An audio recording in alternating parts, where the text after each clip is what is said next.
Welcome to this episode of the Performance and Health Podcast. In this episode, I'm going to be talking all about altitude training.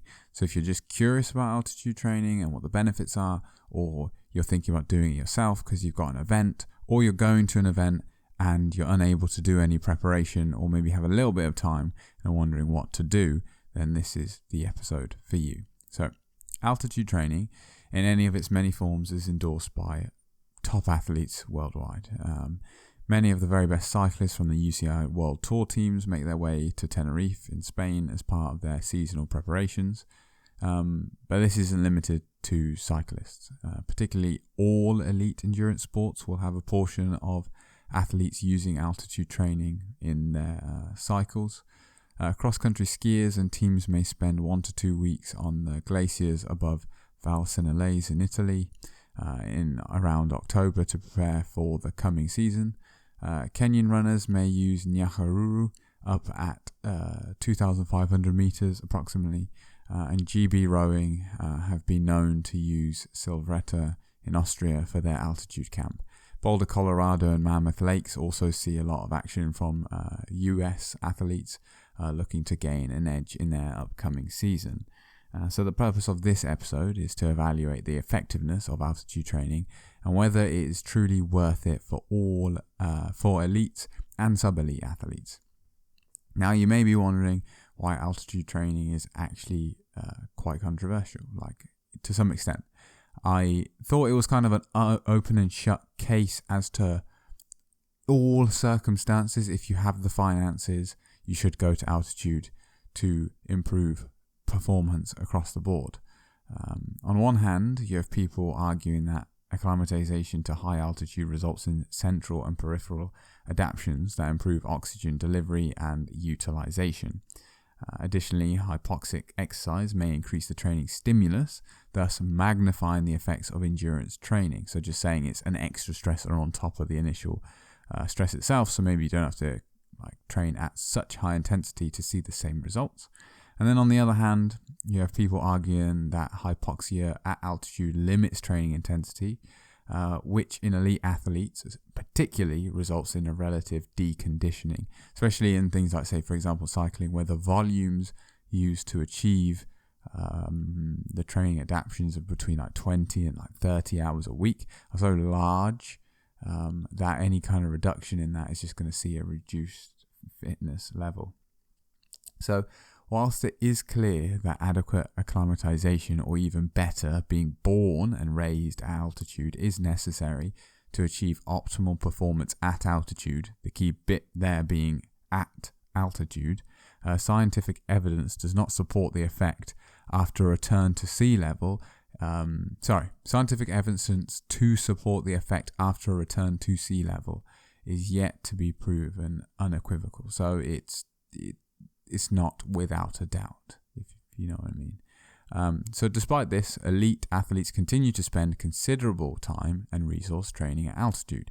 Usually, now this is kind of unfair, I was going to say usually due to a dogmatic nature of coaching, opinion, and the findings of large numbers of uncontrolled studies. I think there's an element of, if a lot of people are doing it and the best teams are doing it and you have the ability to do it, you almost, there's a fear of missing out in a way. An athlete may have quite a finite period of time at where they're at their best, and if you reach that point, and maybe you have 2 years of that, or 4 years, or whatever, you may not want to risk losing 1 year, because in reality, if your training goes down the pan, you could be done for the year. You don't want to squander that opportunity. So if everyone else is doing it, it kind of suggests I should also do this. So in the case of riders in Grand Tours, it could be argued that they need this acclimatization to compete during high altitude summit finishes to be a real GC contender. So general classification, if you're not a cyclist, basically things like the Giro d'Italia, the Tour de France and the Vuelta a España have finishes, or at least sometimes the day finishes on top of a very high summit, and sometimes it just goes over a high summit. But regardless, if you're not strong enough to get over that hill in a fast time, it doesn't matter if it finishes at the top or maybe it's a bit easier then to catch up down the descent, but fundamentally you need to be in great shape. And the general classification is just kind of the average of total points earned. Least amount of time. But anyway, that's a discussion for another day. The important thing is the argument still stands whether this is necessary or not, as due to the volume and frequency of climbs over 2,000 meters. So in the 2022 Tour de France, there were four stages at which the highest point was over 2,000 meters, split over 2 stages. In 2021, there was 3 split over 3 stages. In 2020, there was 1. In 2019 was a particularly hard year with 6 over 3 of which, with 6 points at which it went over 2,000 meters, 3 of which were within the same stage, so an incredibly tough stage.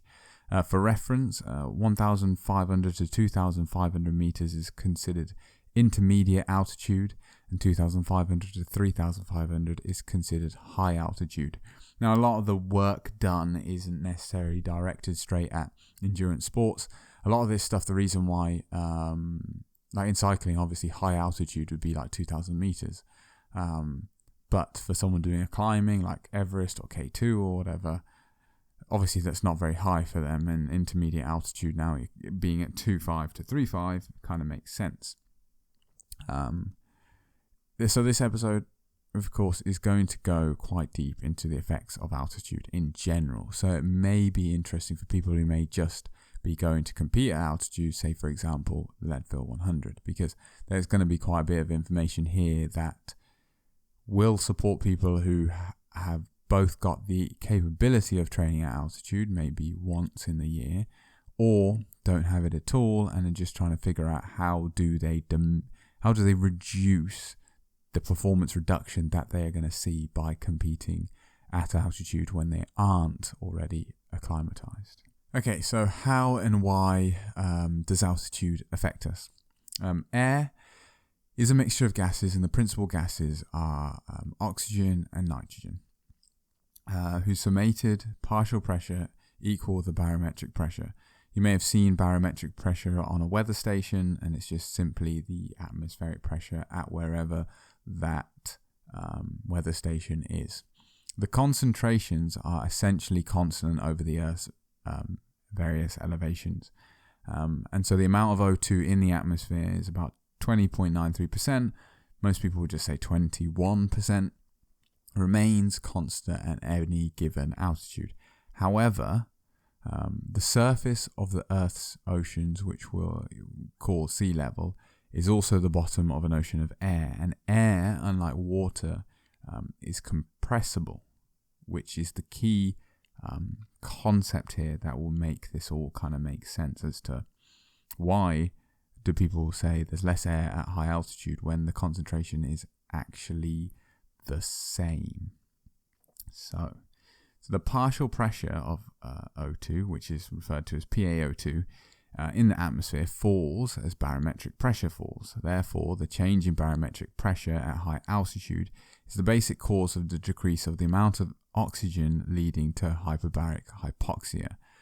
Atmospheric pressure and the PaO2 decrease at increasing altitudes in a logarithmic fashion. So the atmospheric pressure, PaO2, is 159 milligrams of millimeters of millimeters of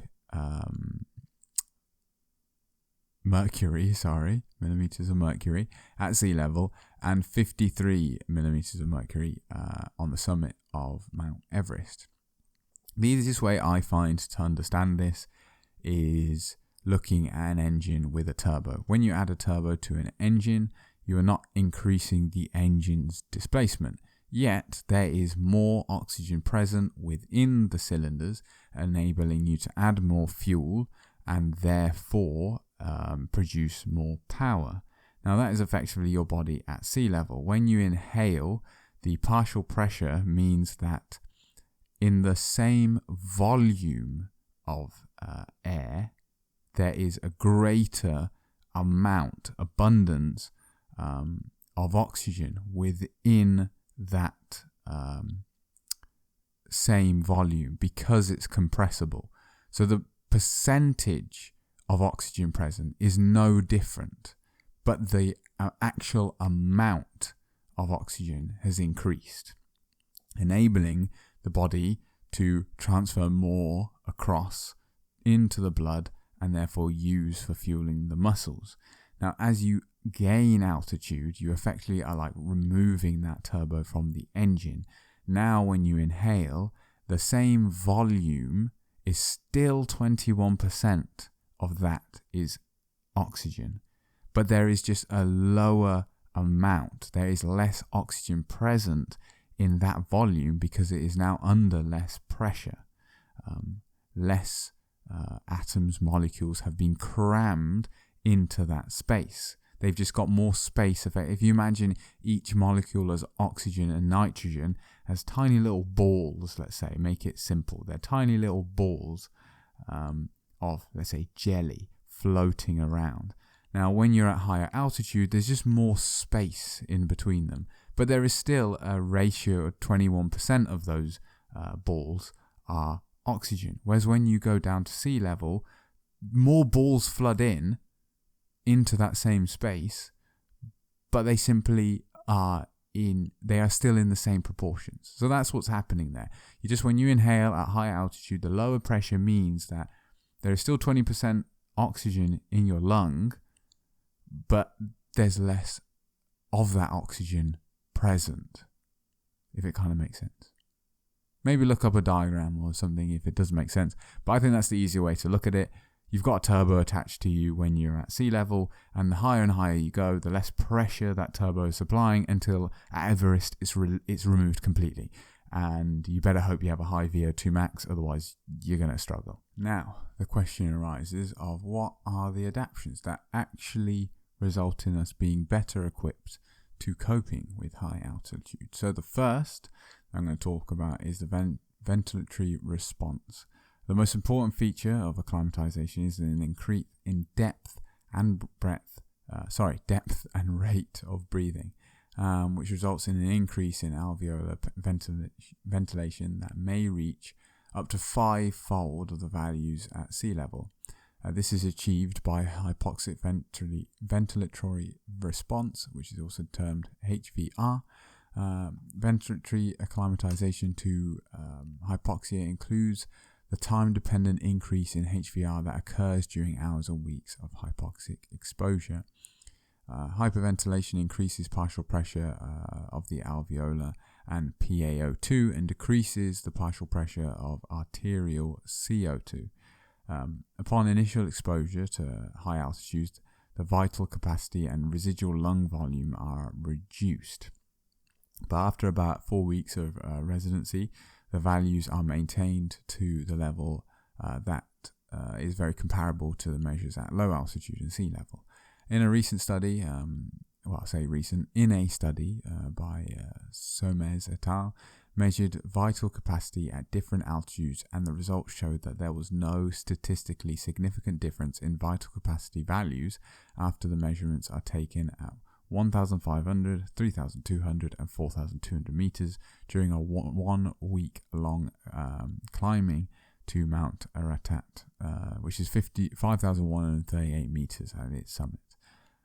The oxygen and the pulmonary diffusing capacity remains unchanged at high altitudes when compared to the capacity attained at sea level. So those are kind of the ventilatory responses. Initially, you are going to increase your breathing rate and the depth at which you are breathing to compensate for the fact that there is just the oxygen, its presence per volume or per breath is reduced. So the simple way of doing it is increase the volume of air that you're inhaling. And then also exhaling initially a greater amount to help with clearing of CO2, because you got to think at sea level, say you take a normal breath, and these are completely made up numbers, but say you take a normal breath and 25% of that mixture of air in the lung now becomes CO2. Well, you've still got 75% of perfectly usable air in there. So when you exhale, it's not as important to exhale all of it. Maybe the residual amount is a mixture of like 10% CO2 and the rest is still usable oxygen or whatever, or productive air. Now, when you inhale again, the air coming in is 21%, but there is a greater amount, and when it mixes with that CO2, you've still got a large amount of oxygen. Whereas when you inhale, the volume which is in your lungs there's less oxygen present, more of that is going to be utilized, meaning that when you exhale, it's important to exhale all the byproducts, as large a volume of air as possible, to make sure that you have as large a cavity prepared for fresh air, whereas it's less important when you're sat at sea level. So on to what happens in the blood, aka the hematological adaptations. So the transport of oxygen in the blood is mainly carried out by hemoglobin, which is present in red blood cells. Upon initial exposure to high altitude, an initial transient increase in red blood cell concentration can be seen, which is caused by the reduced plasma volume and not actually by the increased rate of red blood cell production, as people will often think. Athletes tend to either live or sleep in artificial or natural hypoxic conditions with the aim to increase serum EPO concentrations. Now, everyone's aware of EPO. If you've been around cycling at all, obviously in the 2000s, the whole Lance Armstrong era, that was all around EPO. Now, EPO, which are thought to improve maximum oxygen uptake and thus exercise performance. Now, we kind of know that is the case. Higher EPO is going to result in this improved performance. So this is by erythropoiesis. Erythropoiesis is central to optimizing performance at high altitude. During the ascent to moderate or high altitude, serum EPO levels typically peak within 24 to 48 hours and then decline to near baseline levels within approximately 1 week. An increase in red blood cell mass, however, is measurable after 3 to 4 weeks, and further increases have been reported up to 9 months of continuous altitude resistance. For people who remain at high altitude for less than a week, the change in red blood cell mass may not be considerable and would not make a significant contribution to acclimatization process. So essentially the thing I took away from all that is, if you are kind of doing a big event that, like say the Leadville 100, you kind of need, for it to make any changes towards the acclimatization process, you kind of need to be there for longer than a week, it would seem. Although EPO levels are going to peak within 28 to 48 hours, it seems to suggest that though the red blood cell count and your actual capacity to carry more oxygen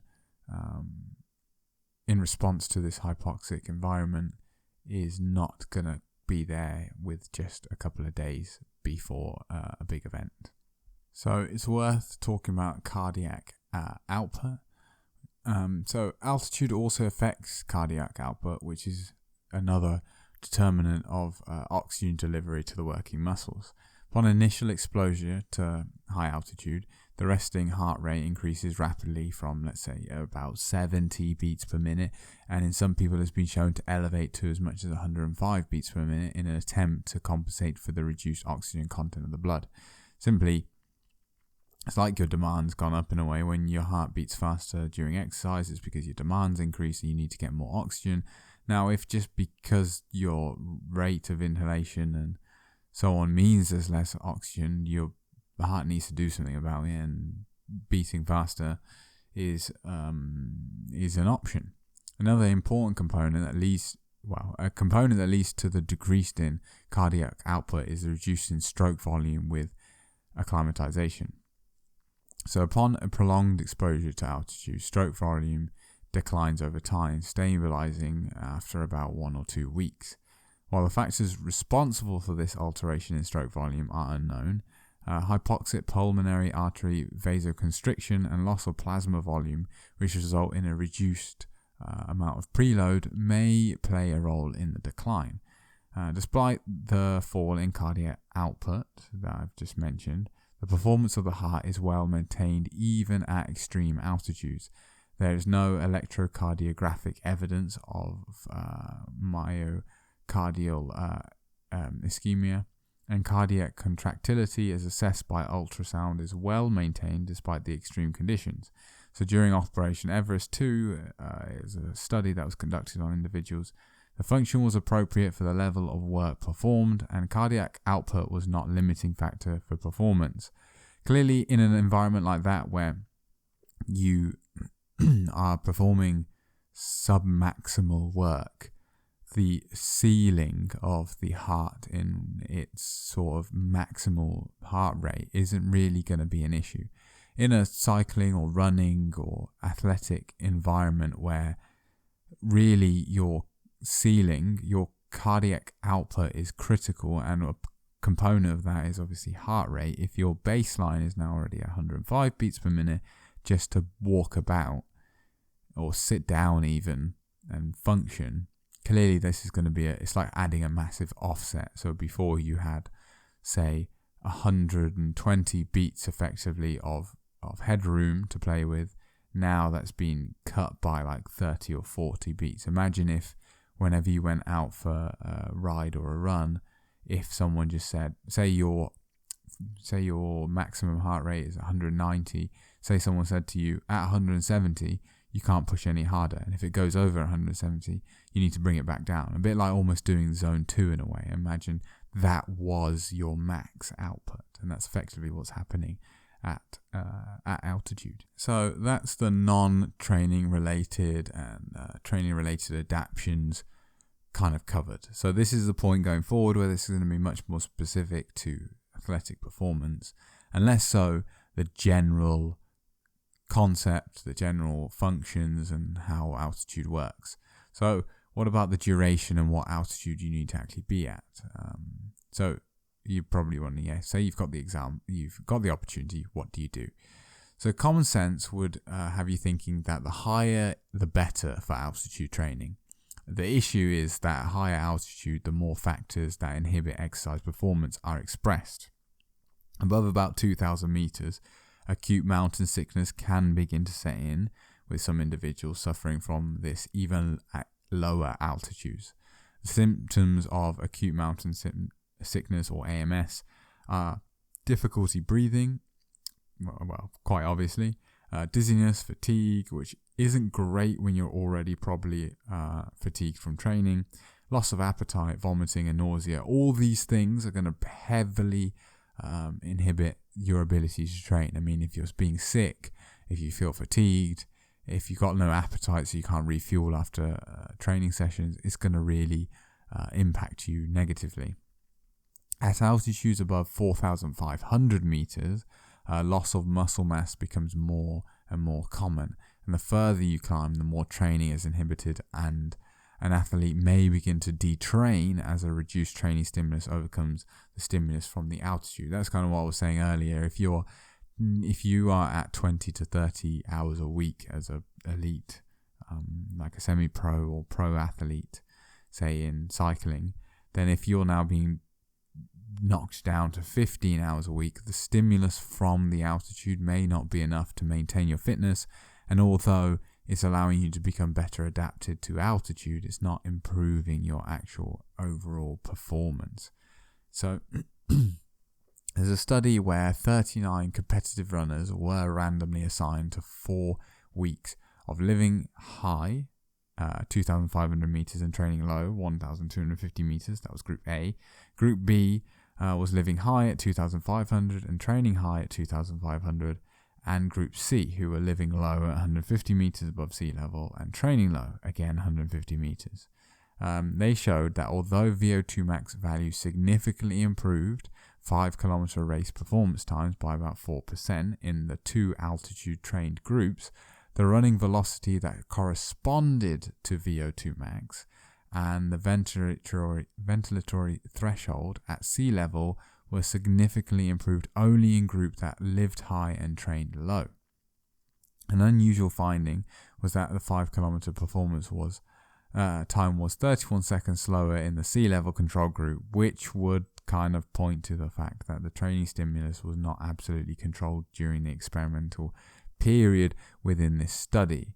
Regardless, they kind of came to the conclusion that the effects of altitude training were due to a high altitude acclimatization effect, just improved hematology, so the red blood cell, the hematocrit, all that kind of stuff was improved, and a low altitude training effect was beneficial because of the increased training intensity compared to the group who had to live high and train high.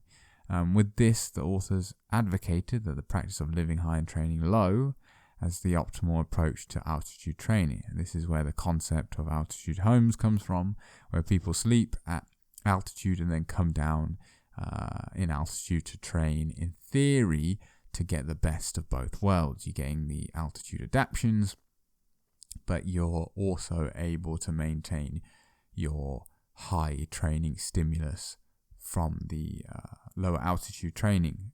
Now, with all this in mind, you may be thinking, why would there be any possible reasons not to do this? Because clearly, if you can live high and train lower and maintain your training volume and this and that, why aren't teams going to altitude for longer, other than obviously to come down to perform racing and so on and so forth? Now, when people are exposed to hyperbaric hypoxia, they experience different reactions to the effects of altitude. The basis of pathophysiological changes in tissues at high altitude. The greater the hypoxic stress, the less time the body has to adapt, and the greater the adverse effects of high altitude. So that's kind of where, like, if you're going to a high race, the greater the difference between your natural environment and the race, the bigger the effect is going to be on your body when you actually go there, if you are not prior acclimatized. So number one is the effect on VO2 max. For athletes, the major concern is this impact on VO2 max. VO2 max obviously being the maximum capacity of an individual's body to transport and use oxygen during exercise, which reflects the physical fitness of an individual effectively.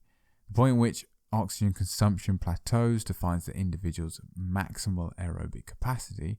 And if this is all new to you, then take a look at an episode I already have prior on VO2 max.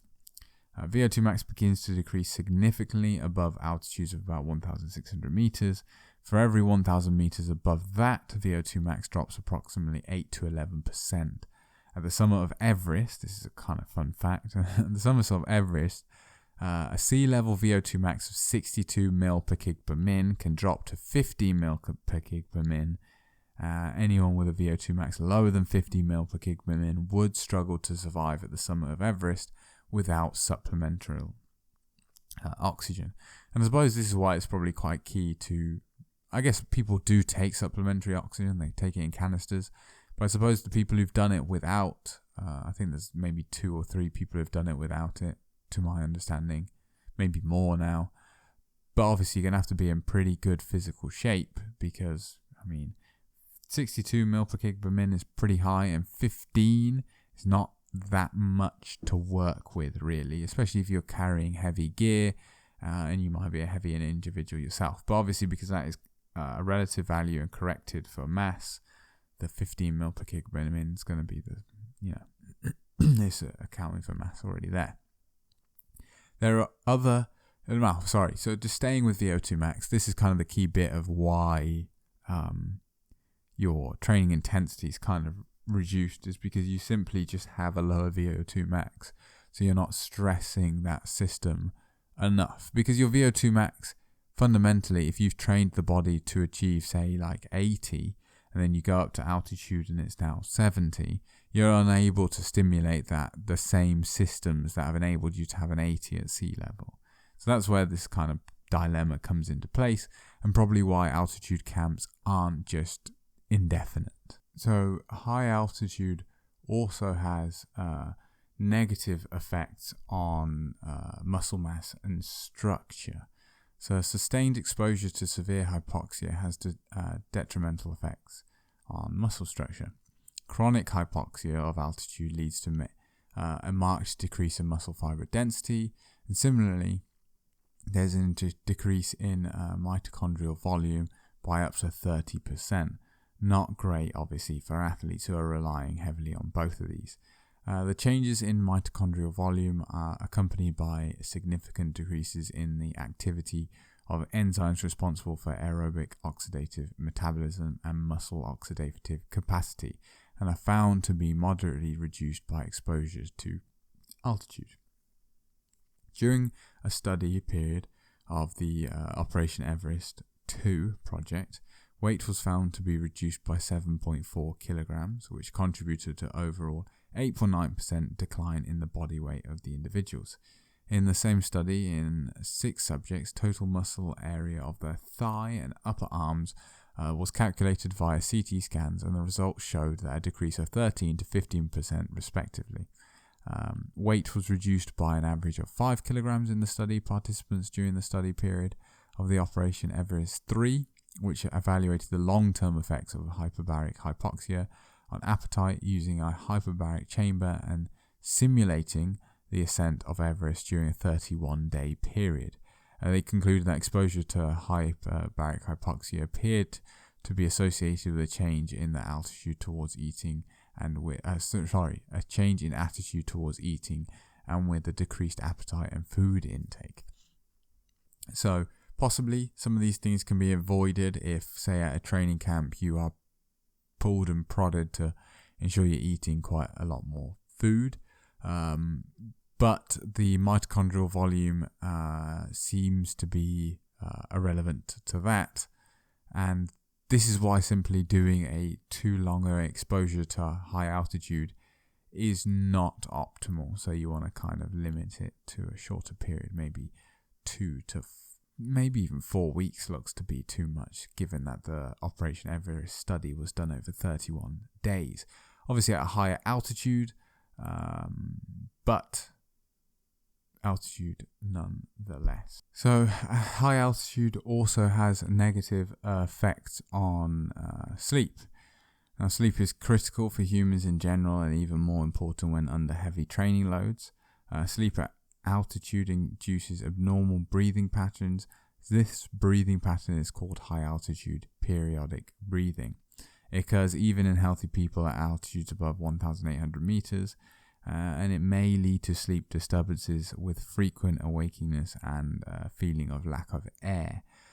Studies have found that hypoxia reduces total sleep time, sleep efficiency, and slow wave sleep.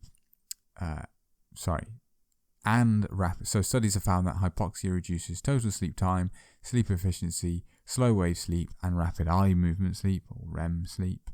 And the depressive mood, anger, and fatigue often increase under hypoxic conditions, along with a reduction in vigor, attention, and visual working memory, concentration, executive functions, and inhibitory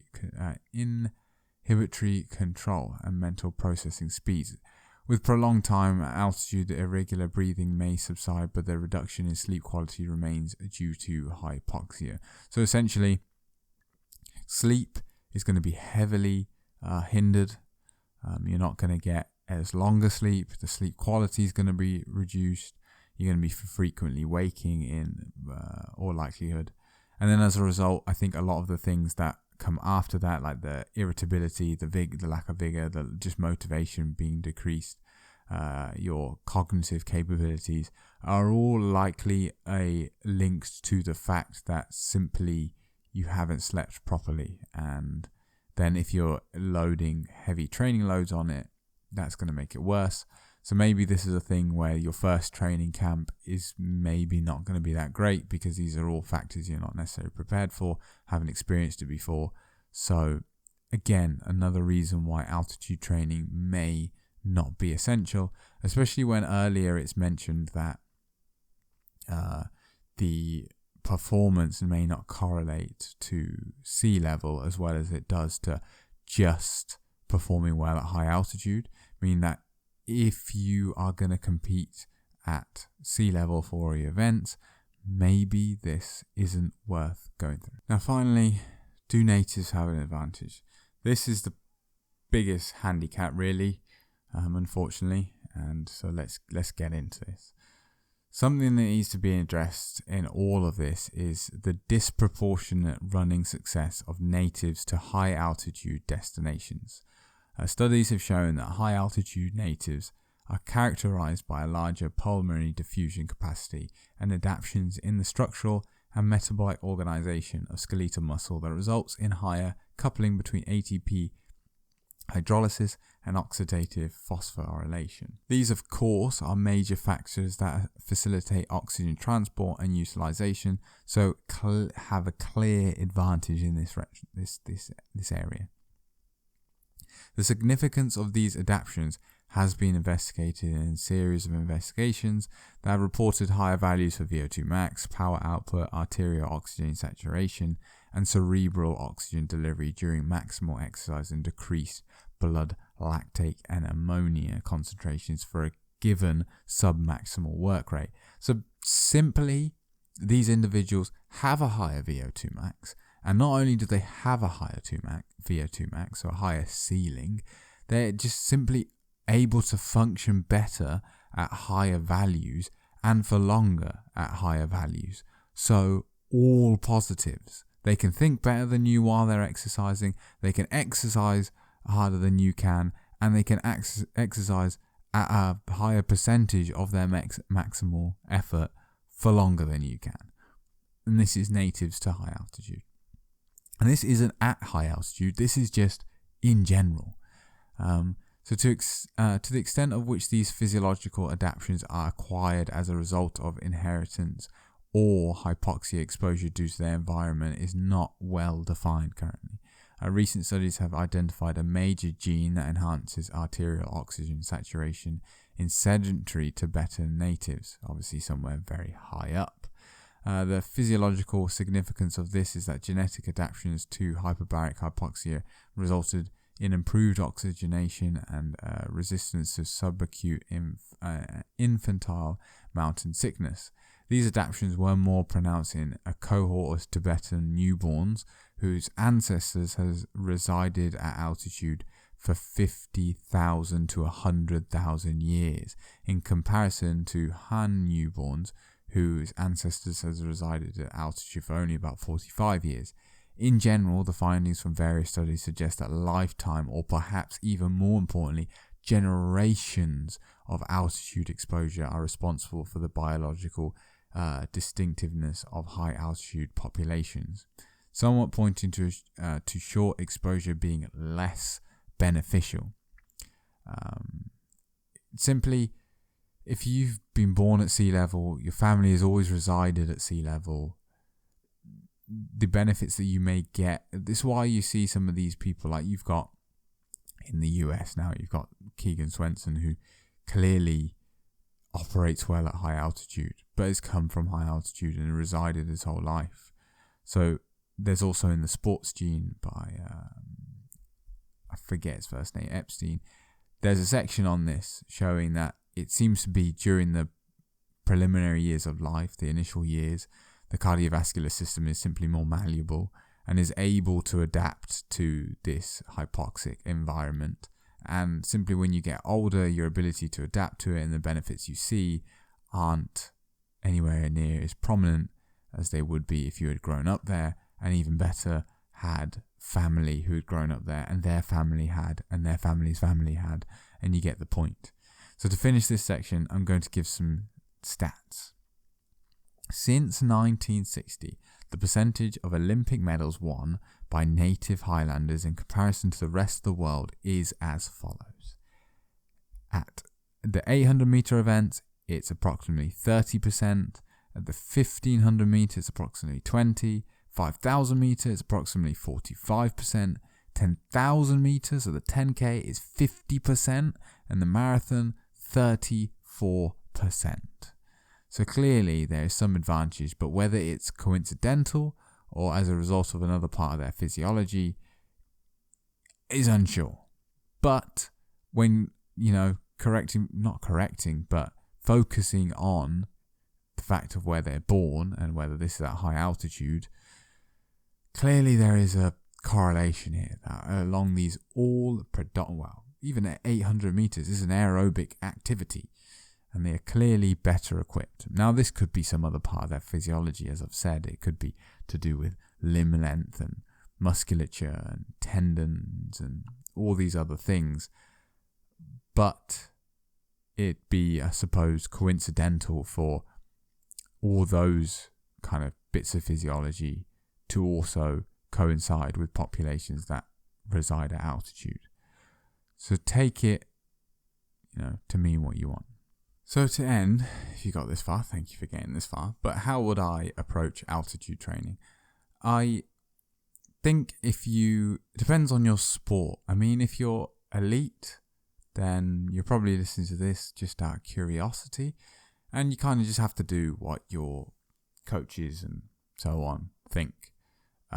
Whether it's necessary for performing at sea level, well, most running events are performed at sea level, and these Highlanders clearly have an advantage over non-native Highlanders. So clearly there is a benefit. As to whether being someone who just does it for 2 weeks of the year or 8 weeks of the year, or whatever it is, it's kind of unclear. And it definitely, a bit like I think Mathieu van der Poel had in the previous season, 2022 season, it sounded like the altitude work went badly. That affected his Tour de France and his Vuelta. So it clearly has the potential, although from these runners to do good things, it also has the potential to derail a season. And if you're not a GC contender in cycling specifically, then there may not be a need to do it. There may not necessarily be a benefit. Now, for running, for example, where you don't need to go do it at high altitude unless you're doing something like the Leadville 100 or whatever. A marathon specifically, you just pick not flat, but low altitude events. And then this issue of your ability to acclimatize to high altitude environments isn't necessarily that important. Now, if you are someone doing, say, the Leadville 100 bike ride or running event, what do you do as a high altitude native? Well, it looks like you've probably got a handful of options. With the whole EPO peaking and the red blood cell mass kind of continuing to increase for up to 9 months, but having a significant increase after about 3 or 4 weeks, even if you're a US resident, it's probably costing quite a lot, and it's a big investment, it's a big event. So maybe investing in something like an altitude tent where you can actually utilize it for 4 weeks leading up to the event. Now, what I think I would do would be spacing it out, maybe having 4 weeks leading up to the event, then having a natural taper at sea level, so you utilize the benefits of sleeping outside of altitude and the recovery process, and then maybe 3 days before you kick back in the altitude work and stimulate those adaptions, and then go up to altitude, hopefully carrying a lot of these adaptions. Now, if again that is also out of the budget, then it just looks like you go up basically on the day. It looks like there's going to be no benefits to being up there 24, 48 hours. It's going to have to be at least a week or two. So altitude 10. And then if you have the opportunity to train at altitude earlier in the year, it simply seems to be a train high, sleep low. Train low, sleep high, as is kind of publicized in various outlets. But critically, do you need it to be elite? If you were never born there, it looks like it's very much still in question as to whether it is necessary, and the increases in red blood cells initially is as a result of the serum decrease in plasma volume. So if you made it this far, thank you for listening to today's episode. If you want more content like this, There are plenty of other previous episodes to check out. But before you do, why not follow the podcast and leave a rating wherever you get your podcasts from? And even better, share it with a friend. It's the best way to spread the podcast around. For any comments, feedback, or if you would like to suggest a topic for future episodes, I can be contacted at the VO2lounge@gmail.com. And with that, I will see you in the next one.